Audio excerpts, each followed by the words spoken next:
둘째 날 말씀을 전하겠습니다. 상처받은 치유자와 같은 제목으로 말씀을 나누겠습니다. 자, 오늘 본문을 보면 예수님께서는 이제 의사처럼 이 땅에 오신 것을 밝히셨습니다. 건강한 자에게는 의사가 필요 없고 병든 자에게라야 의사가 필요하다. 내가 의인을 부르러 온 것이 아니라 죄인을 부르러 왔다. 그래서 이제 예수님 당신께서 의사처럼 우리를 치료하기 위해서 오신 분임을 밝히고 있습니다. 보통 그 선한 의사는 그 고통 속에 있는 사람들을 피하지 않습니다. 그 통증의 부위를 직접 만져보고 수술이 필요한 곳을 절개를 하고 그래서 그 아픔의 자리를 샅샅이 훑어서 치유하려고 합니다. 근데 예수님도 우리에게 똑같이 행하십니다. 다가오시고 또 직접 만지시고 헤아리시고 치유하시는 은혜를 베풀어 주십니다. 그래서 우리는 이제 예수님을 치유자라 이렇게 부르기도 합니다. 특별히 상처받은 치유자입니다. 당신이 온갖 공격과 유혹 그리고 조롱, 순환을 당하시면서 우리에게 치유받을 수 있는 길을 열어놓으셨기 때문에 그래서 우리가 예수님을 상처받은 치유자라 이렇게 우리가 부르는데 그 상처받은 치유자로서 예수님께서 첫 번째 우리에게 깊은 치유를 주신다. 깊은 치유라고 하는 것은 특별히 이제 마음의 치유, 이 바닥 정서의 치유를 말합니다.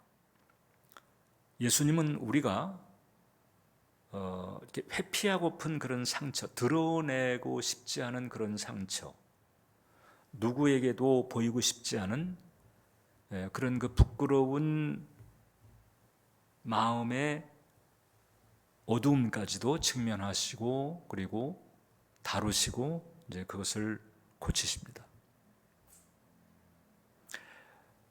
마태복음 8장을 보게 되면 한 나병 환자가 예수님께 이제 다가오게 되는데 사실 나병 환자가 예수님께 다가온다라고 하는 것이 그 당시 사회 관례로서는 금기입니다. 그러니까 예수님께서 뭐 이렇게 오라고 하지 않는 한 나병 환자가 먼저 정상인에게 다가가는 것 자체가 금기시 되어 있는, 왜냐하면 그게 전염의 여지 때문에 접촉할 수가 없는 격리되어야 할 사람이거든요.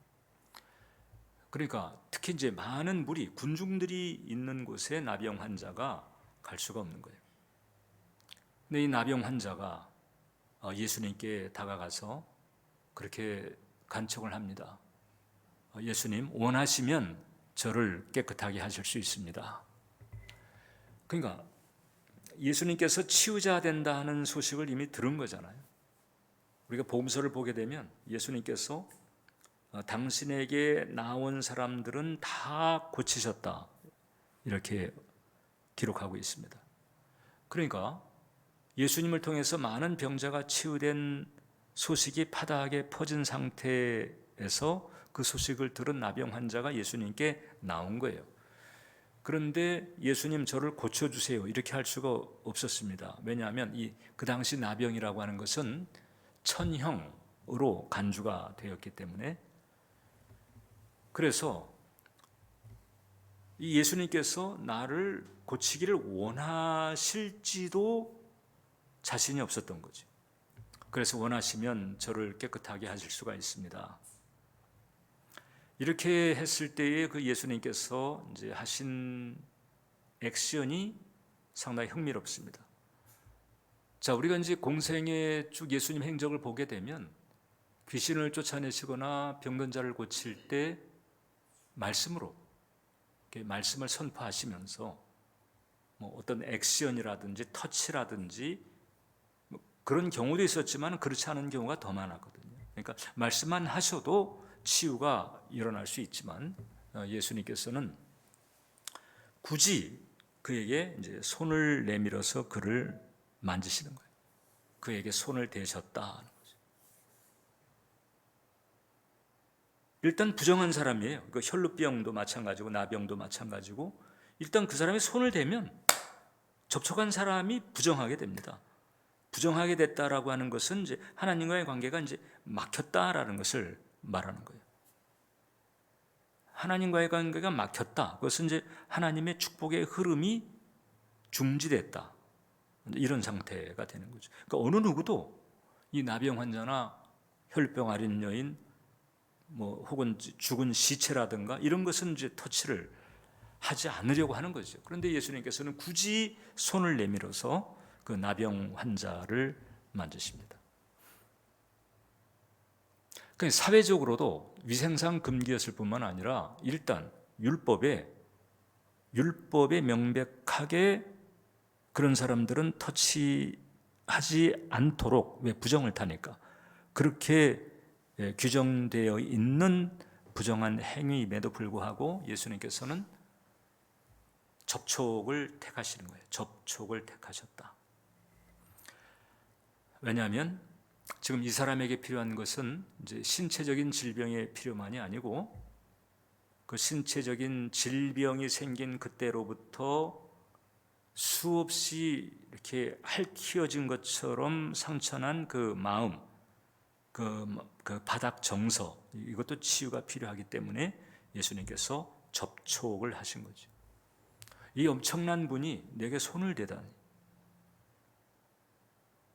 거부의 손길이 아니고 긍휼의 손길인 거죠. 사랑의 손길인 거죠.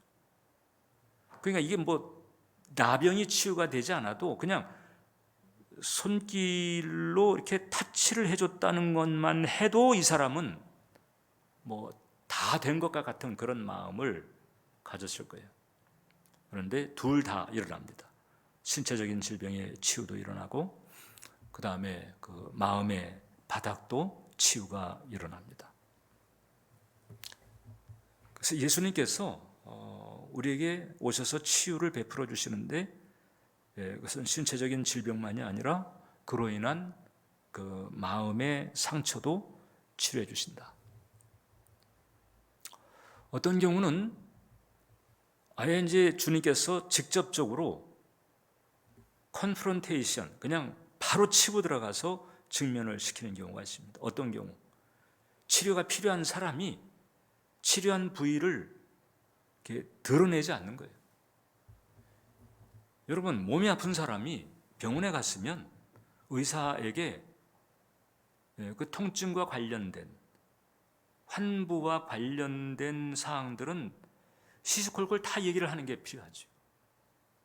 몸 아파가지고 병원에다 가놓고 그 다음에 의사한테 알아맞혀 보세요. 이제 이러면 곤란하잖아요. 그런데 치유가 필요한 환자와도 같은 상태인데, 그런데 치유가 필요한 부분을 드러내지 않아요. 왜냐하면 그 부분을 드러내고 싶지 않은 거예요.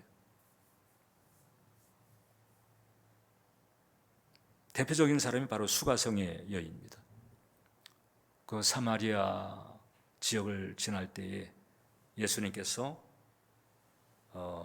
그 수가성에 들르시면서 이제 우물가에서 한 여인을 만나게 되죠. 예수님은 이제 이 여인이 내적 치유가 필요하다는 사실을 아셨습니다. 왜냐하면 예수님께서 행하신 모든 행적은 예수님 임의대로 한 것이 아니고 아버지께서 하신 것을 보시고 그 다음에 아버지께서 이루신 그것을 이제 이 땅에서 현실화 하시는 방식으로 공생애를 이루신 거거든요. 그래서 수가성 여인에게 다가갔는데 이 수가성의 여인이 치유가 필요한 부분을 드러내지 않는 거예요. 자꾸 예배 처소가 거리심산이 있고 예루살렘이 있는데 어느 예배를 하나님께서 받으시냐, 물론 그게 필요하지 않은 얘기는 아니지만은 더 필요한 부분을 드러내지 않아요. 왜냐하면 생각하기 싫으니까. 지금 6번째 남자와 살고 있거든요. 그러니까 이제 그간의 남성 편력을 살펴보면 뭐 수많은 곡절과 아픔이 이제 있었다고 볼 수 있는 거잖아요. 근데 그걸 드러내고 싶지 않은 거예요. 더군다나 처음 보는 사람에게. 그때 이제 예수님께서 직격을 날립니다.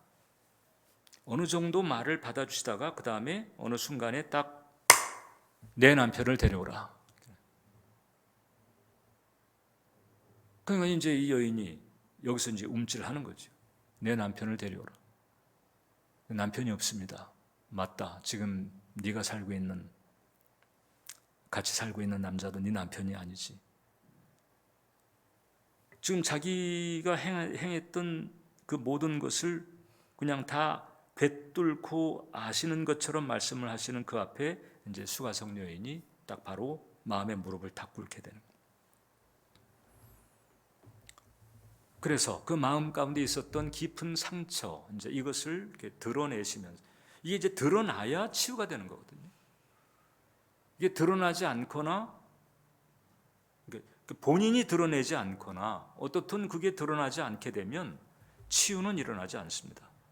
그래서 예수님께서 직면을 시키시면서 이제 바닥을 끌어내시고 이제 그 부분을 예수님께서 만져주십니다. 깊은 치유를 우리에게 주시는 분이다. 그래서 이와 같은 예수님의 그 치유의 은총을 기억하면서 이제 우리도 우리의 마음 가운데 그 깊은 상처, 이 바닥에 가라앉아 있는 그런 앙금들, 이런 부분들을 우리가 끌어내서 주님 앞에 드러낼 필요가 있다는 거죠. 마치 환자가 의사에게 가서 드러내듯이, 특히 치료하는 과정, 예를 들어서 수술하는 과정은 완전히 이제 드러내는 거잖아요. 갈라서 드러내는 거잖아요. 이렇게까지 드러낼 필요가 있다. 신체만이 갈라서 드러내는 게 아니라 마음도 열어서 이것을 드러낼 필요가 있다. 일단 마음을 열어서 드러내게 되면, 그러면 이제 어둠은 힘을 잃어버립니다. 저주는 힘을 잃어버립니다. 주님 앞에 어떤 것이 됐든 드러내면, 드러내는 만큼 어둠이나 저주는 힘이 빠지게 되어 있습니다. 그 자체가 또 치유의 한 과정이고, 그리고 그러면서 이제 예수님께서 그 부분을 이렇게 타치를 하시면서, 특히 이제 오늘날 우리 같은 경우는 이제 성령께서 내적 치유 과정에서 우리의 영혼을 만지시면서 깊은 치유가 일어나게 되는 거죠. 저는 여러분들에게 특히 이제 방언 기도가 되시는 분들은 이 방언 기도를 하면서 그 마음에 있는 그 구석구석 은밀한 부분까지 정확하게 모년 모월 모시는 기억하지 못한다 할지라도 어떤 일이 일어났었던, 그 일로 말미암았었던 이런 마음의 어둠들이 있을 수 있거든요. 그걸 이제 제정신으로 그것을 기억해서 입으로 서술하게 되면은 그 쉽지가 않아요. 더군다나 그와 같은 일들이 이게 아주 끔찍하거나 혹은 다루기 싫을 진저리가 나는 일들인 경우에는 그거 표현하기가 쉽지가 않거든요. 근데 우리가 이제 방언 기도를 하면서 이 마음의 기도를 같이 올리는 거예요. 입으로는 방언하면서 이 마음으로는 그때 그 상황을 기억하고 생각하면서 그로 말미암아서 내가 겪었던 그와 같은 아픔들 혹은 내게 지워졌던 그런 어둠들을 지금 이제 생각의 상태로 이제 주님 앞에 올려드리는 거죠. 그러면 이 방언기도 자체가 우리의 마음 가장 깊은 곳으로부터 이렇게 생수의 강처럼 흐르면서 우리의 이 무의식과 표면의식을 다룰 뿐 아니라 내가 그 마음의 기도를 올리면서 그 마음으로 그 부분들을 떠오르는 이제 그런 과정이 있잖아요. 그런 과정에서 성령께서 그 부분을 또 직접적으로 다루시는 치유의 은혜가 있다. 자, 그래서 이런 깊은 부분까지 우리가 주님 앞에 적극적으로 그리고 구체적으로 드러낼 필요가 있다는 거예요. 두 번째, 예수님께서는 한계가 없는 치유자로 우리에게 오셨습니다. 누가복음 7장에 보게 되면 거기 이제 나인성 과부의 외아들이 죽는 일이 벌어졌어요. 그래서 이제 그 시신을 관에 담아 가지고 장례를 치르러 이제 가는 중인데 예수님께서 그 관에 딱 손을 대시고 말씀하셨습니다. 청년아, 내게 말하노니 일어나라. 지금 관 속에 누워 있는 시신인데 그 관에다 손을 대고 일어나라, 이렇게 예수님께서 명령을 하십니다. 그러니까 그 관 속에 있었던 청년이 죽음에서 일어나 앉게 되고, 그 다음에 예수님께서는 그 살아난 그를 이제 어머니에게 다시 돌려줘요. 이것은 우리가 소생이라고 합니다. 부활은 아니고, 부활은 다시 죽지 아니하는 것이고, 소생이라고 하는 것은 살아났지만은 또 언젠가는 또 죽게 되는 것, 이게 바로 소생인 거죠. 그러니까 이제 이 나사로 같은 경우 소생이죠. 나사로는 부활이 아닙니다. 나사로는 소생이. 지금 나인성 과부의 아들도 소생한 거죠. 어떻든 떠났던 생명이 다시 돌아온 거예요. 그러니까 예수님은 어떤 분이시냐? 이제 죽음에도 손을 대시는 치유자이고, 다 끝난 것 같은 상황임에도 불구하고 거기에 또 새로운 시작이 있게 만드시는 치유자다. 그래서 예수님의 그 손길이라고 하는 것은 다시 숨을 불어넣는 손길이다. 치유의 손길이고 생명의 손길이고 능력의 손길이다 라고 하는 거예요. 예수님은 한계가 없는 치유자로 우리에게 다가오신 거예요. 물론 이제 예수님께서 모든 죽은 자를 다 장례식장마다 찾아다니시면서 일으키신 건 아니에요. 하나님의 섭리를 쫓아, 사실 이 나인성 과부의 아들 역시도 예수님께서 아버지께서 행하신 것을 보고 이와 같은 치유 사역을 행하셨음에 틀림이 없습니다. 그래서 아버지께서 정하신 섭리를 쫓아 예수님께서 이 땅에서 공생애를 행하시는 데에 이렇듯 이 죽은 자도 살리시는 한계없는 치유의 능력을 베풀어 주셨다. 히브리서 13장 8절을 보면 이런 말씀이 있습니다. 같이 읽겠습니다. 예수 그리스도는 어제나 오늘이나 영원토록 동일하시니라. 예수님은 어제나 오늘이나 영원토록 동일하시다. 자, 그러니까 예수님은 이제 2000년 전 이 땅에 오셔가지고 공생애를 사실 때나 지금이나 또 앞으로도 계속해서 동일하신 분입니다. 2000년 전에 병든 자를 고치고 귀신을 쫓아내고 죽은 자를 살리셨던 그 예수님, 그 어제 일인데 오늘도 동일하게 그와 같은 사역을 행하시는 거죠. 누구를 통해서? 이제는 성령님을 통해서. 성령님을 통해서 예수님께서 공생애 때에 이 땅에서 우리에게 행하셨던 일들을 그대로 하시는 겁니다. 그래서 이 성령의 시대가 감사한 것은 2000년 전에 예수님 그 시대에는 예수님 몸이 하나니까 이 공간의 제한을 받잖아요. 갈릴리에 계시면은 유대에 있는 사람들이 예수님을 만날 수가 없고, 예수님께서 유대 땅에 계시면 갈릴리에 있는 사람들이 예수님을 만날 수가 없고, 이렇게 됐잖아요. 근데 이제 성령 시대는 뭐가 축복인고 하니? 성령님은 어떤 분이냐? 영으로 오신 예수님, 이렇게 보면 돼요. 영으로 오신 예수님. 그래서 예수님과 똑같은 일을 하세요. 예수님과 똑같은 마음을 가지고 예수님과 똑같은 일을 우리에게 행하신다. 근데 이게 동시다발, 이게 남방구 북방구 할 것 없이 동서막론하고 동시다발적으로 주 예수 그리스도의 이름을 간절히 부르는 그곳에는 성령께서 2000년 전에 예수님께서 하신 일을 동일하게 이루어 주신다.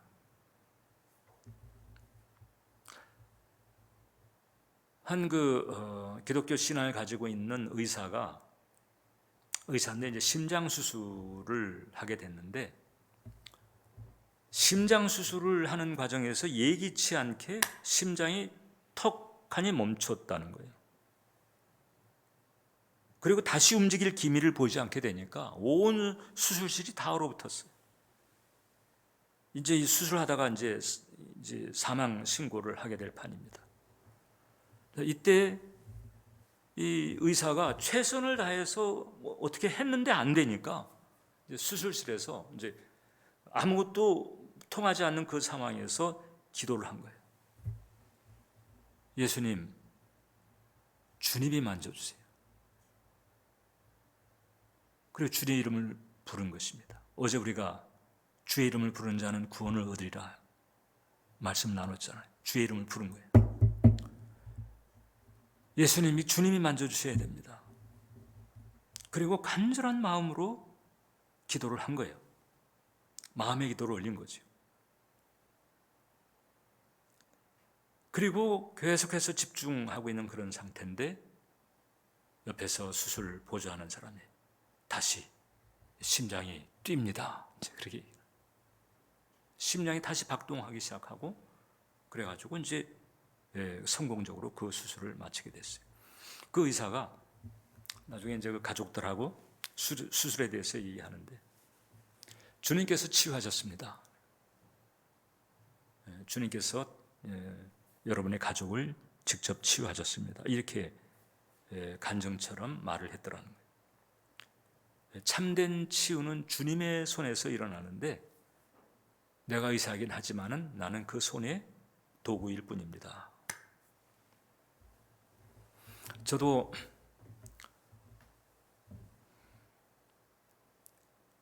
벌써 2000년 1990년대 후반서부터 내적 치유와 성령 사역을 쭉 해보면서 내적 치유를 이제 횟수가 이제 기억이 안 날 정도로 내적 치유를 하면서, 이 내적 치유가 이제 그 회중을 대상으로 하는 내적 치유가 있고, 그 다음에 이제 개인별 상담 치유를 하면서 하는 내적 치유가 있는데, 이게 이제 집회 패턴으로 내적 치유할 때가 좋은 게 이제 성령의 임팩이 강하죠. 그건 충분한 기도가 있고 또 찬양이 있고 말씀을 나누고 그 다음에 또 기도 사역에 들어가고, 그러니까 이제 벌써 이 집회에는 이제 기대하거나 이제 바라는 마음을 가지고 온 자원하는 심령들이 대부분이고, 그 간절한 마음을 가지고 주님 앞에 찬양하고 기도하고 성령님을 모셔드리고, 벌써 이제 그 세팅 자체가 이 기름 부으심이 이제 흐르는 세팅이 되죠. 그래서 내적 치유 집회를 들어가게 되면 이제 주님께서 이제 직접 각자마다 이제 만지시는 은혜가 있어요.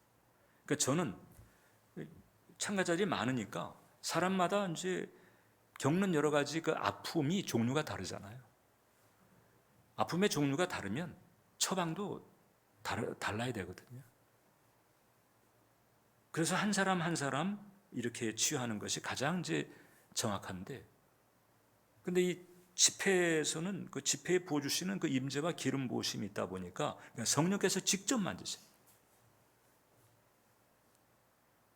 그 저는 이제 사역하고 또 안수하고 이제 이러죠. 그러니까 안수합니다. 그러니까 저는 이분이 어떤 사정이 있는지 알 수가 없어.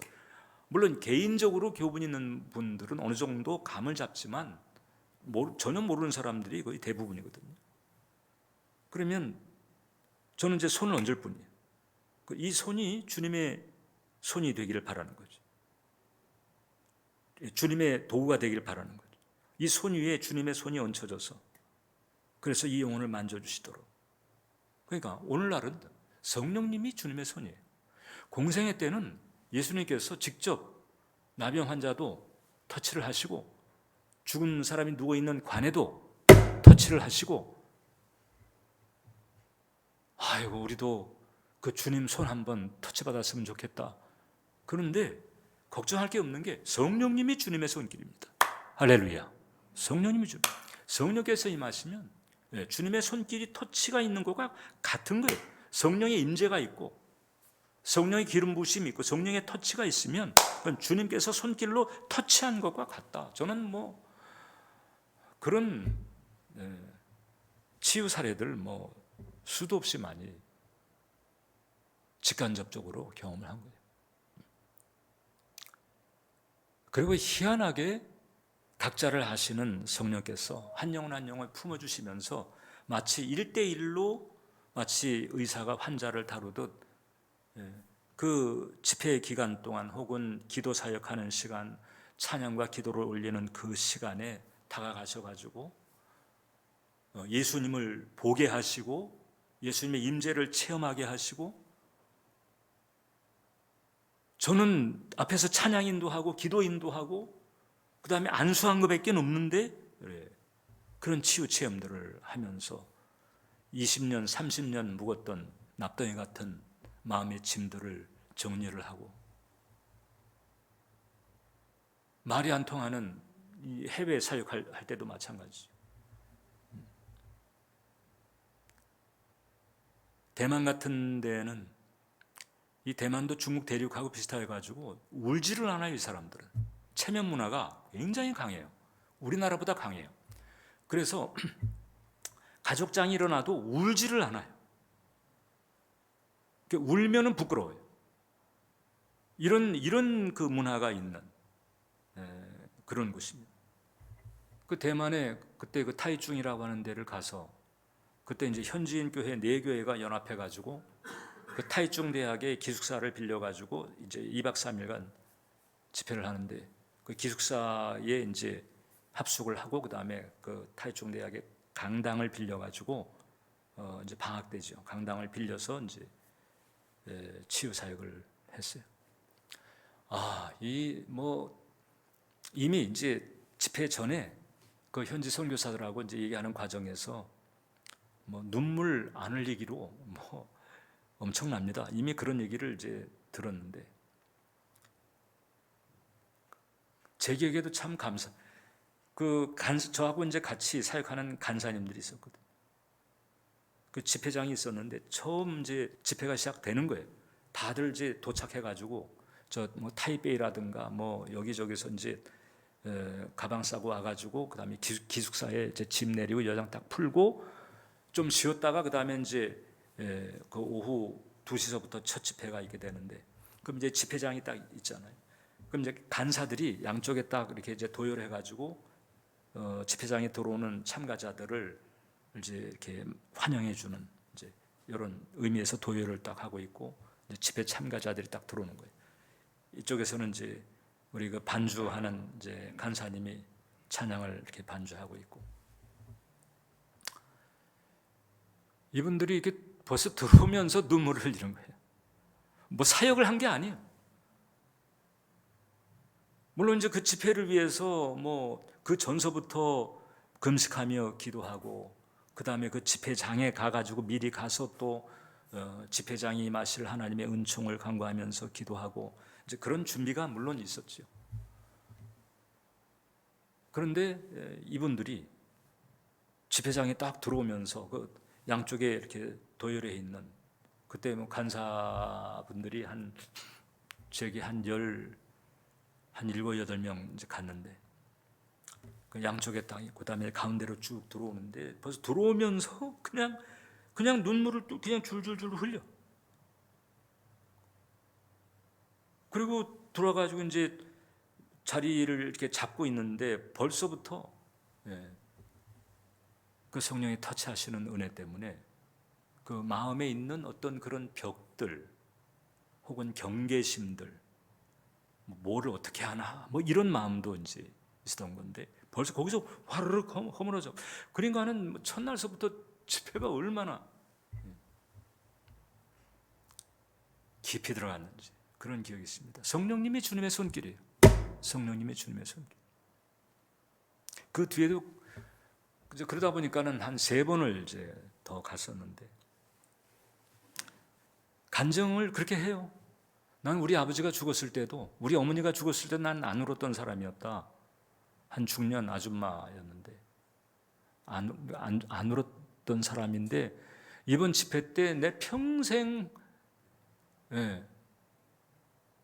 이렇게 울어야 될 울음을 다 쏟은 것 같다. 이렇게 얘기하면서 그 치유로 말미암은 자유의 은총을 간증을 하고, 성령님이 하시는 일이죠. 성령님이 주님의 손길이다. 그래서 여러분들도 이제 우리가 속에 있는 걸 드러내야죠. 몸 아픈 것도 그렇고 마음 아픈 것도 그렇고 주님 앞에 드러낼수록 이게 좋은 거예요. 우리가 축사 사역할 때도 마찬가지인데, 축사 사역할 때 이제 제가 이번 1월 달에 베트남 사역을 갔잖아요. 그때 이제 저 같이 이제 동만 사역했던 사람이 그 장로교 통합 측 장로교 목사인데, 별내 쪽에서 이제 중대형 목회를 합니다. 이제 뭐 기수로는 저보다 많이 후배인데, 그 얘기를 이제 하다가 장로교 목사 같지 않게 이렇게 치유 사역 같은 걸 한 거예요. 이제 그래가지고 자기 치유사가다 보니까는 이렇게 귀신이 드러났는데, 이 귀신이 드러나니까는 이제 이게 겁이 나고 막 머리털이 막 솟구치고 막 그래서 당황했던 적이 있었다고 이제 그렇게 얘기를 하는 거예요. 그러니까 제가 이제 이 성령 사역하는 줄 알고 그래서 이제 그 부분에 대해서 이제 물어보는데, 제가 그때 그 얘기했습니다. 김 목사님, 일단 귀신이 이렇게 드러나는 것은 좋은 일입니다. 일단 귀신은 드러나면 자기네가 끝난 거로 보면 돼. 일단 귀신이 뭐 아무리 험악하게 드러난다 할지라도 일단 귀신이 드러났다, 그놈은 이제 가방 쌀 때가 된 거예요. 보통 사역 경험상. 그러니까 저는 사역하다가 귀신이 드러나잖아요.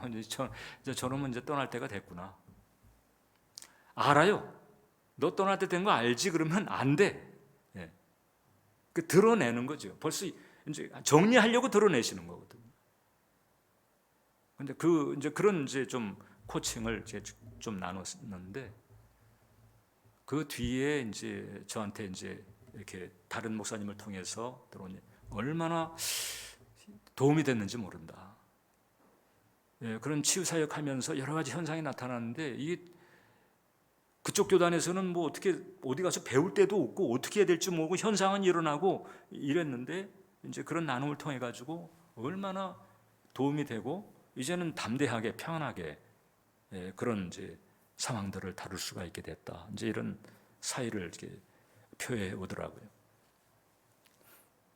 성령님께서 주님의 손입니다. 그래서 우리는 그 성령님이 역사할 수 있는 길만 터놓으면 되는 거예요. 우리가 그 길로 준비가 되고, 그 다음에 성령께서 이렇게 드러나서 행하실 수 있는 여건을 준비하는 거죠. 뭘로? 기도로, 믿음으로. 이러면 어제나 오늘이나 영원토록 동일하신 그 예수님의 치유의 능력이, 그리고 치유의 손길이 동일하게 역사하신다.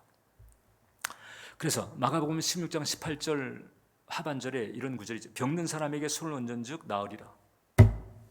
믿는 자에게 따르는 표적인 거잖아요. 병든 자의 손을 얹으면 낫는 거예요. 그 사람의 손이 낫게 하는 것이 아니라 성령께서 그 사람의 손이 주님의 손이 되게끔 터치를 하시는 거죠.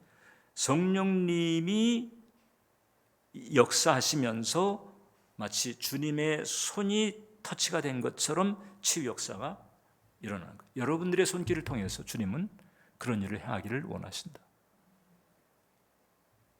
그러니까 여러분들이 치유되기를 원하실 뿐만 아니라 더 나아가서 여러분들의 손이 주님의 손처럼 되기를 원한다. 성령께서 여러분들의 손을 주님 손처럼 쓰기를 원하시고 있다. 이걸 알아야 됩니다. 마지막으로 또 예수님은 채찍에 맞으신 치유자예요. 이사야서 53장 5절을 보면 그가 채찍에 맞음으로 우리는 나음을 받았도다. 자, 이사야가 메시아에 대해서 예언하는데 메시아가 와서 어떤 일을 행하실 것인가? 그 당시 사람들의 기도와는 달리 메시아는 고난받는 종으로서 사역하시는 거예요. 찔리고 상하고 채찍에 맞고, 이게 바로 이제 고난받는 종 메시아의 모습인 건데, 예수님께서 이제 그 모습 그대로 십자가의 순환을 당하신 거잖아요. 근데 채찍에 맞음으로 나음을 입었다. 이제 이게 조금 이제 그 특이한 거예요. 채찍에 맞음으로 나음을 입었다라고 하는 이 표현이 특이하다. 왜냐하면 보통 이제 예수님의 그 대속의 은총, 구원 역사는 십자가가 결정판이잖아요. 그죠? 십자가를 통해서 거기에 수많은 교환들이 일어나요. 우리는 알고 있잖아요. 데렉 프랜스의 9가지 교환서부터 오중복음, 칠중복음, 그런 예수님의 그 십자가를 통해서 그런 놀라운 교환들이 일어나요. 그 십자가가 예수님의 구원 역사, 하나님의 구속사를 완성시키는 결정판이에요. 그런데 굳이 채찍을 말하고 있어요. 아니, 십자가가 죄의 문제를 해결하는 것이고 죄로 말미암아 비롯된 것이 저주고 질병이고, 그 질병도 죄로 말미암아 생긴 거잖아요. 왜냐하면 죄로 말미암아 사망이라는 대가를 치르게 됐는데, 인간이 그 사망에 이르는 과정에서 생기는 저주가 또 질병이었으니까, 그러니까 죄 아니었으면 질병은 없어요. 질병은 불청객이에요. 죄로 말미암아 닥쳐진 불청객이라고. 그러니까 죄 문제가 해결되면 그럼 죄의 결과였던 질병의 문제도 자연히 정리가 될 수 있는 것이거든요. 그러면 십자가로 말미암아 이루어지는 죄의 처리, 이게 결국 치료까지 이루어질 수 있는 것인데, 굳이 성경은 채찍에 맞음이라고 하는 특이한 세팅을 하나 해놓으셨다는 거죠. 아니, 십자가로 다 되는 것인데 왜 채찍 맞음이라고 하는 게 툭 튀어나오는 거지? 이것은 그 채찍 맞음으로 인한 고통 자체에 하나님께서 특정한 목적을 두셨다는 거죠. 이제 보통 우리가 이제 십자가라고 할 때에 이게 결정판이고 완성판이긴 하지만은, 보통 우리는 십자가로 말미암아 죄의 용서, 그다음에 구원, 하나님의 자녀, 이제 이렇게 가잖아요. 근데 실제적으로 이제 우리네 삶에는 이 몸과 마음의 통증이라고 하는 게 얼마나 많아요. 강하건 약하건 몸과 마음의 통증이라고 하는 것이 현실적으로 존재한다. 채찍 맞음이라고 하는 것은 바로 아주 현실적인 우리의 이 몸의 통증, 마음의 통증을 온전히 회복시키려고 하시는 하나님의 명백한 의도를 우리에게 알려준다라고 하는 거예요. 이때 예수님께서 마셨던 그 채찍이라고 하는 것은 플라그럼이라고 합니다. 플라그럼. 이 플라그럼이라고 하는 것은 이 로마 병사들이, 그러니까 유대인들의 채찍형이 있고 로마의 채찍형이 있어요. 그 유대의 채찍형은 40에 하나 감한 39대를 때립니다. 근데 로마의 채찍형은 달라요, 규정이. 로마의 채찍형은 죽을 때까지 때려요. 근데 이 플라그럼이라고 하는 그 채찍은요, 그 채찍 그 사이사이에 거기 쇠붙이 혹은 납덩이, 뼈 조각 같은 것을 심어놨어. 그리고 저 맨 끝에는 이 납으로 된 전갈 모양이 딱 이렇게 있어요. 그래가지고 이걸 한번, 여러분들 그 패션 오브 크라이스트 보셨죠? 이걸 한번 쫙 감아치게 되면은 이게 몸에 쫙 감기게 되는데 요 끝이 살에 탁 박히거든요. 근데 이거를 아플까봐 살살 뜯어내는 게 아니고 쫙 하고 감고 난 다음에 그 우악스럽게 그냥 쫙 잡아 끕니다. 그러면 여기에 그냥 이 피부가 그냥 그대로 그냥 끌려가면서 막 뼈가 드러나고 이렇게 되는 고통이거든요. 그래서 이 로마의 이 플라그럼 태형이라고 하는 것은요, 이것을 받게 되는 사람은요, 그냥 이것 때문에 혼절하는 경우도 많고, 이게 몸의 통증만이 아니고 공포심이라고 하는 게 대단한 거예요. 공포심이라고. 극심한 통증이 있고 신체적으로는, 그 다음에 어마어마한 공포심이, 이걸 뭐 한두 대 때리고 마는 게 아니라 그냥 죽을 때까지, 아마 예수님 같았으면은 이제 죽을 때까지 때렸으려고 할 가능성이 많아요. 특히 전승에 의하면 예수님 채찍질을 할 때의 그 채찍질한 병사는 로마군이긴 하지만은 로마군 중에서도 시리아 계열의 로마군이에요.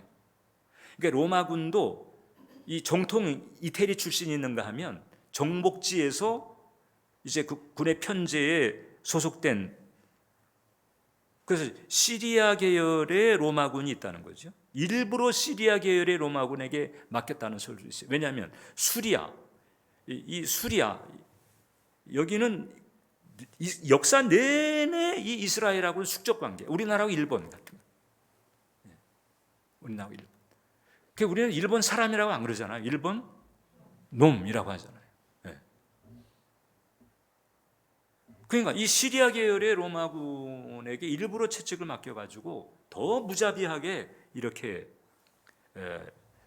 했었다, 이렇게 알려지고 있거든요. 예수님께서 이 통증, 이 극심한 통증과 엄청난 공포심, 이걸 그대로 받으신다.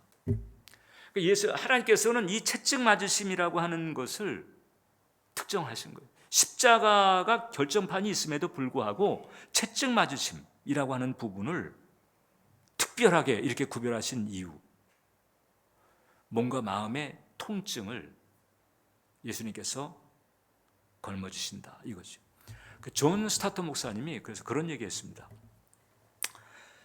채찍질은 십자가의 죽음을 준비하는 고통이었지만 동시에 인간의 몸에 가해진 치욕의 총합이었다.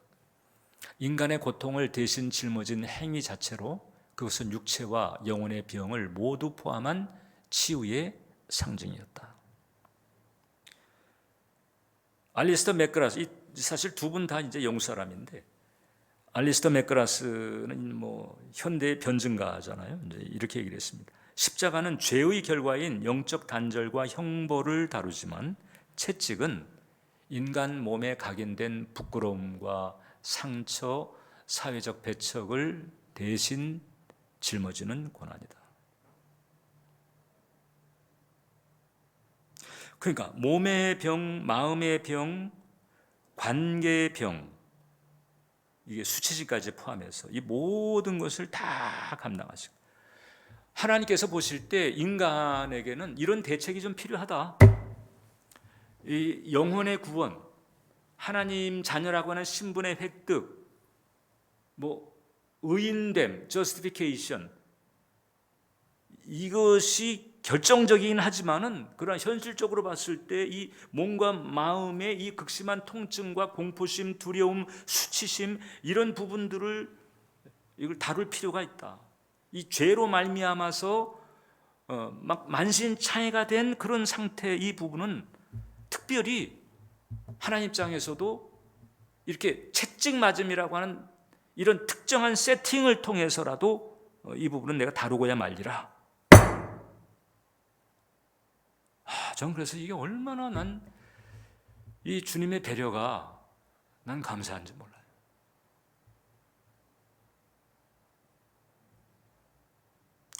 이 보통 이게 병이 오래되잖아요.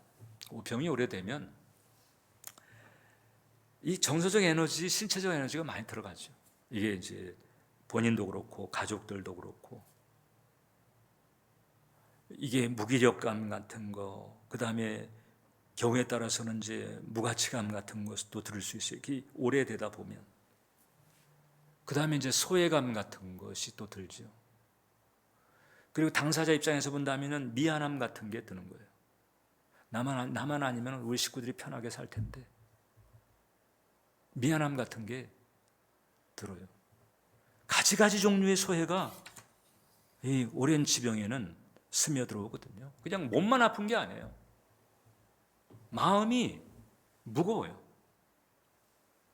그늘져요. 차라리 몸 아픈 것보다 마음이 견디기가 쉽지 않을 때가 더 많은 거예요.